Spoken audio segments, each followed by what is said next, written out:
হয় মুঠো মুঠো ছাই ভস্য, তখন কি আর পরিচয় থাকে আলাদা মানব জগতে? কে ছিল মণিক আর কে ছিল তার পোষ্য?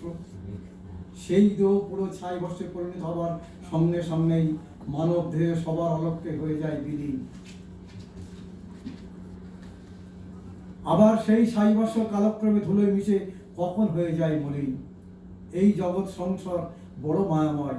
দেহের তাজা রক্ত এত দুরন্ত, এত ছুটন্ত, প্রতিযোগিতার বাজারে ভুলে যায় শেষ পরিণতি। কে সতী, কে অসতী, কে ধনী, কে গরিব, কে জ্ঞানী, কে মূর্খ, চিতায় পুললে সবাই এক গতি। আমরা এই বিশ্ব জগতে সেই করুণ পরিণতি ভুলে গিয়ে ব্যক্তি স্বার্থে করি দড়ি টানাটানি। আত্মীয় পরিজন বন্ধু বান্ধব কেউ যাবে না সাথে, যেন দুদিনের এই খেলা ঘরে করি হানাহানি। যতই থাক ধন সম্পত্তি প্রভাব প্রতিপত্তি, যতই হোক উচ্চবিত্ত মধ্যবিত্ত দীনদরিদ্র, সবাইকে দেবে চোখের জলে বিদায়।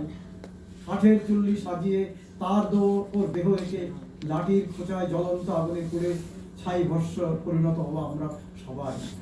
এমন নির্মম করুণ পরিণতি যেন মানুষ মানুষকে বাসে না ভালো। ধনী দরিদ্রে করে ব্যবধান, কুকথা শুধু মাথায়।